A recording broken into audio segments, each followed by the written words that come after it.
جس کی بنیاد اور جس کی مرہون منت ہوا ہے وہ ہے عمران احمد خان نیازی صاحب، جس نے ساری منظر کر کی پوری دنیا میں آج کا دن وہ مقرر کروایا اسلام وپوبیہ کے. اس میں بھی ہم گزارش کریں گے کہ سارے ہمارے ساتھ آپ شرکت کریں. جی پلیز. بسم اللہ الرحمن الرحیم. عمر ایوب صاحب اور چیئرمین گوہر صاحب نے آپ کے سامنے ڈیٹیل رکھی ہے. میں تو یہ سمجھتا ہوں کہ یہ پارلیمنٹ تو ابھی پارلیمنٹ نہیں رہا ہے، تو مجلس شورا نہیں تھا جو ضیاء الحق نے بنایا تھا، اسی ٹائپ کا کوئی چیز بن گئی ہے. اور جس نے ایم این اے بننا ہے اس کو چاہیے کہ وہ الیکشن کمیشن کے ساتھ جو ہے نا کوئی ساز باز کرے، کوئی پیسے شیسے دے دے، کوئی منت سماجت کرے، یا کوئی جو راستے آپ کو معلوم ہے آپ بھی بن سکتے ہیں ایم این اے. یہ جو ہے نا یہ کوئی الیکٹڈ ہاؤس نہیں بن گیا یعنی. اور انٹرسٹنگلی ابھی وہ تو چھوڑے کہ انہوں نے جو ہے نا جس طرح لوگوں کو یہاں لے کے آئے ہیں اور جس طرح انہوں نے الیکشن کروایا ہے، ابھی قانون اور آئین کی بدترین خلاف ورزی کر رہے ہیں. اور طریقہ کیا کر رہے ہیں کہ جو ہمارے انہوں نے ٹارگٹ رکھا ہے کہ مسلم لیگ نون کو مزید 20 سیٹیں دینی ہیں، اور اس کے لیے تاکہ ابھی تو ویسے بھی انہوں نے اتنی سیٹیں بنائی ہیں، ہماری سیٹیں بھی اپنے کھاتے میں لے لی ہیں. کوئی اس کو مانے گا پارلیمنٹ؟ کون اس کو مانے گا؟ کون اس کو رسپیکٹ دے گا؟ یہ جو کچھ ہو رہا ہے ایلیگل ہو رہا ہے، انکانسٹیٹیوشنل ہو رہا ہے. تو یہ جو ہماری باقی ایک تو انہوں نے کل ڈیسائیڈ کر لیا ہے 19 اور ہے پنجاب سے، تو یہ کوشش کر رہے ہیں کہ وہ بھی کسی طرح جو ہے نا مسلم لیگ نون کے حوالے کریں. تو اس سے تو بہتر ہے کہ آپ پارلیمنٹ کا جو آپ نے اتنا خرچہ کیا بس نوٹیفیکیشن کروا لیتے، جس طرح مجلس شورا کی ضیاء الحق نہیں کی ہیں. تو ابھی جو ہے نا نوٹیفیکیشن کروا لے، عوام کا پیسہ بھی نہیں لگے گا. اتنی لوگوں کے اندر جو ہے نا وہ نعرے مارتے ہیں، منشور دیتے ہیں، کوئی کہتے ہیں میں 300 یونٹ پمپ دوں گا، کوئی کہتا ہے میں یوں دوں گا. تمہارے پاس اختیار کیا ہے؟ وہ پارلیمنٹ کی تو خود کوئی سہ نہیں ہے، تم کس قسم کی بات کر رہے ہو؟ لیکن میں ایک بات بالکل واضح کروں، بالکل کیٹیگریکلی واضح کرنا چاہتا ہوں کہ ہم انشاءاللہ مزاحمت کریں گے.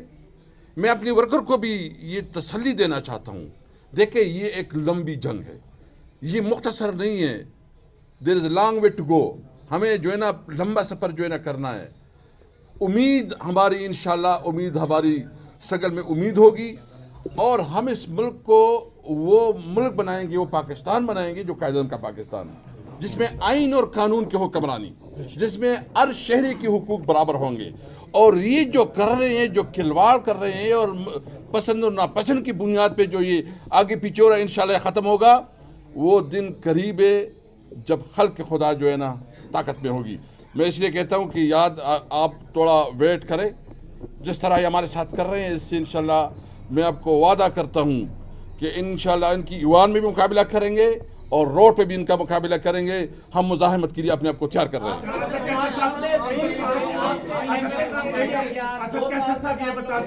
بنیادی طور پہ کیونکہ اس وقت پارلیمنٹ رما اور آپ اجلاس ہو گیا، آپ کی صدارت میں صدر پاکستان ڈاکٹر عارف علوی صاحب آخری اجلاس سے خطاب کرنے آئے.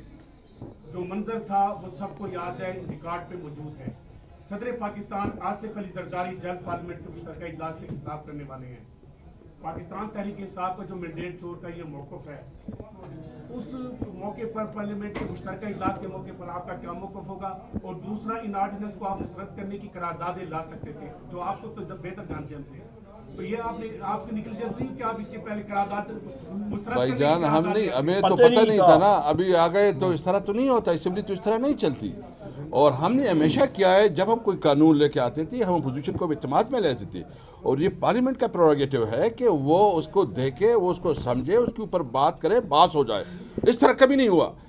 ہم اس دن بھی بھرپور احتجاج کریں گے. ہم بالکل مانتے ہیں یہاں جو ہے نا مینڈیٹ چور بیٹھے ہیں، یہاں جو ہے نا فارم 47 والے بیٹھے ہیں، ہم ان کو نہیں مانتے. اور آپ کو یہ یقین نہیں کرتے اگر کسی کی غلط فہمی ہے کہ ہم پیچھے ہٹیں گے یا ہماری کوئی پریشر آئے گا، دباؤ ہوگا، نہ ڈریں گے نہ پیچھے ہٹیں گے، انشاءاللہ مزاحمت کریں گے. اور یہاں پہ ایک سیکنڈ بات کر رہے تھے کہ ملک کے اندر جو ہے وہ قانون سب کے لیے برابر کریں گے. یہ وہ آپ کے ساتھ 2 سال ظلم و بربریت ہوئی، الیکشن آپ لوگوں سے چھین لیا گیا، لیکن آپ لوگ ابھی تک نام لینے سے کتراتے ہیں ان عناصر کا جو الیکشن چوری کرتے ہیں، جو جبر کرتے ہیں، جنہوں نے آپ کے کارکنوں کو غائب کیا لوگوں کو. جی پلیز دیکھیں میں اس کا بڑا کیٹیگوریکل ہم جواب دے چکے کہ آئینی طور پہ یہ ذمہ داری الیکشن کمیشن کی ہے. خان صاحب سے یہ کوسچن کیا گیا, خان صاحب نے جیل میں بھی سارے میڈیا کے سامنے کہا کہ ہمارے لیے رسپانسبلٹی الیکشن کمیشن کی ہے, چارج ود ڈیوٹی کنسٹیٹیوشن نے کیا ہے. الیکشن کمیشن کی ذمہ داری تھی فری فیئر ٹرانسپیرنٹ الیکشن کرانا. یہ سپریم کورٹ کے نوٹس میں بھی ہم لے کے آ چکے تھے کہ at the end of the day جو آپ لفظ استعمال ہوتا ہے وہ ریٹرننگ افسر اور ڈسٹرکٹ ریٹرننگ افسر ہے, کائنڈلی ان کو عدلیہ سے لے لے تاکہ یہ ڈائیورٹ ہو جائے اور ہمیں یہ اندیشہ تھا. اس لیے یہ ذمہ داری میں اگر کوئی فیل ہوا ہے تو وہ الیکشن کمیشن ہے.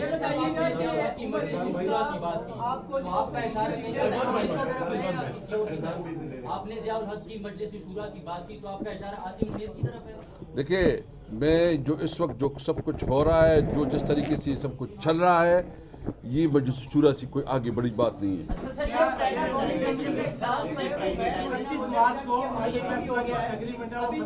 ایک ایک کر کے کریں جی.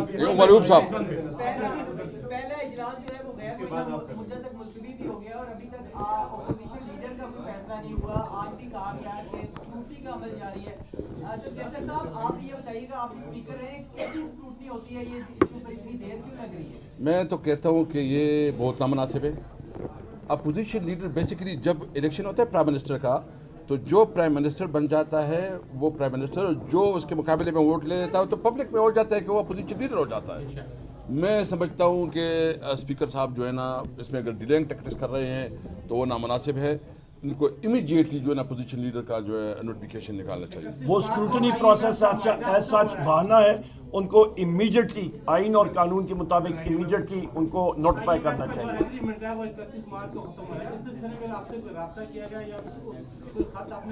معروف صاحب نہیں جی, آئی ایم ایف کے ساتھ ہمارا کوئی رابطہ نہیں ہوا. آج میں پھر ریپیٹ کرتا ہوں, یہ 7 آرڈیننسز یہاں پہ لے کیے گئے, جس میں فوجداری قانون کا بھی آرڈیننس انہوں نے اس پہ ترمیم کا کیا. ہمارا یہ سوال ہے, یہ فوجداری قانون میں جو آرڈیننس کے ذریعے ترمیم لائی جا رہی ہے, یہ کیوں لائی جا رہی ہے؟ یہ میلیفائڈ انٹینٹ ہے, اور یہ باقی بھی چیزیں جو ہیں یہاں سے ان آرڈیننسز میں ہمیں کرپشن اور پیسے کی بو آ رہی ہے بہت شدید, اور ہم نے اس کو اپوز کیا. یہاں پہ انہوں نے کہا جی کہ آپ نے اس کے خلاف ریزولوشن, یہی چیز ہم نے فلور آف دا ہاؤس پہ بتائی ہے, اور باقی ہاؤس کو بھی ہم نے چیلنج کیا, اور پیپلز پارٹی کے اراکین نے بھی اس چیز. ایک آپ سے سوال بڑا اہم کہ جہاں ایک طرف جو ہے وہ کے پی کے کا وزیر اعلیٰ جو ہے وہ ملنے کے لیے آتا ہے شہباز شریف سے, اور وہاں وہ کہتے ہیں سیاسی قیدیوں کو رہا کر دیں. دوسری طرف جو ہے یہ آرڈیننسز جو ہے وہ پاس کیے جا رہے ہیں. تو اس وقت جو ہے وہ پی ٹی آئی نے کیا کیا ہے الیکشن کمیشن کے حوالے سے, تو ریفرنس جو ہے وہ پریزیڈنٹ کی طرف آپ جا رہے ہیں جو آئینی طریقہ کار ہے, آپ کس حد تک جو ہے وہ جا سکتے ہیں کیونکہ پارلیمنٹ کا فورم اب آپ کے پاس ہے؟ بالکل آپ نے درست سوال کیا. سب سے پہلی بات یہ ہے کہ علی امین خان صاحب چیف منسٹر کے پی کے گئے تھے یہاں پہ نام نہاد وزیر اعظم سے ملنے کے لیے, صرف اس لیے کہ ہمارے صوبے کا حق ہے, آئینی حق ہے نیٹ ہائیڈل پروفٹس کا, کیونکہ آگے بجٹ آ رہا ہے اور صوبے کو چلانا ہے, اور وہ واجبات مرکز نے ادا کیے ہوتے ہیں. کیونکہ میں خود پاور منسٹر رہ چکا ہوں, مجھے معلوم ہے کہ وہ کتنے واجبات ہیں, اور اس کے بغیر صوبے کا چلنا مشکل ہوتا ہے اپنے صوبائی حق کے لیے. دوسری آپ نے بہت اہم بات پوچھی کہ اس کے لیے چیف الیکشن کمشنر کے خلاف ہم لوگ کیا کریں. اس کے خلاف اگلے دنوں میں آپ دیکھیں گے انشاءاللہ تعالیٰ سب چیز جو ہے وہ سامنے آئے گی, اور آئین اور قانون کے مطابق ہم لوگ چلیں گے, اور اس کو بھی ہم لوگ ٹف ٹائم دیں گے. اور آخری چیز جو میرے بھائی نے اسپیکر اسد قیصر صاحب نے بات کی ہے, چیف الیکشن کمشنر کو اس موجودہ کرپٹ نام نہاد حکومت نے ایک لالی پاپ دی ہے کہ اسے وہ کینیڈا بحیثیت سفیر بھیجنا چاہتے ہیں, اور اس کی قیمت جو اس سے ادا کرائی جا رہی ہے, اس نے جھکانی ہے, وہ ہے کہ کم از کم 20 سیٹیں جو کہ پاکستان تحریک انصاف کے سپورٹڈ کینڈیڈیٹس نے جیتی ہیں, وہاں پہ وہ ری کاؤنٹنگ کر کے غلط چیز طرح سے کر سکتے ہیں. اور خود آپ اندازہ لگا لیں, آپ سب میڈیا کے ساتھی ہیں, جس وقت آپ کا پریزائڈنگ افسر وہاں پہ ہوتا ہے تو آپ کے ووٹ جو ہیں وہ ریجیکٹڈ ووٹ وہ سیپریٹ تھیلے میں سیپریٹ بیگ میں ڈالے جاتے ہیں کاغذ میں, اور وہ آپ کا ریٹرننگ افسر کے پاس جاتے ہیں, اس کی ٹیلی ہوتی ہے, اس کے اوپر فارم 47 بنتا ہے, اس کے اوپر کنسولیڈیشن ہوتی ہے, اور پھر اچانک ابھی آ کے وہ ریجیکٹڈ ووٹ کی تعداد زیادہ ہو جائے. یہ فراڈ کے علاوہ اور کوئی چیز نہیں ہے, اور ہم لوگ اس کو ریجیکٹ کرتے ہیں. پرائیویٹائزیشن کے اس پر بات کی ہے. عمران خان نے خود پرائیویٹائزیشن کے معاملے پر میاں محمد سمرو اور ترین کے ساتھ ملاقات کرتے رہے اور پہلے مرحلے میں 10 اسٹیٹ اون انٹرپرائزز کو پرائیویٹائزیشن کی طرف لے گئے, پھر 24 کے بارے میں کیا. آپ کی لیجسلیشن کے بارے میں ایشو ہے یا پرائیویٹائزیشن کے لیجسلیشن کے اوپر ہے. جس طرح کے رات کی تاریکی میں آپ ذرا ریکارڈ میرا دیکھ لیجیے گا, یہاں پہ میں ان دی انٹرسٹ آف ٹائم آپ کو پڑھ کے نہیں سناتا.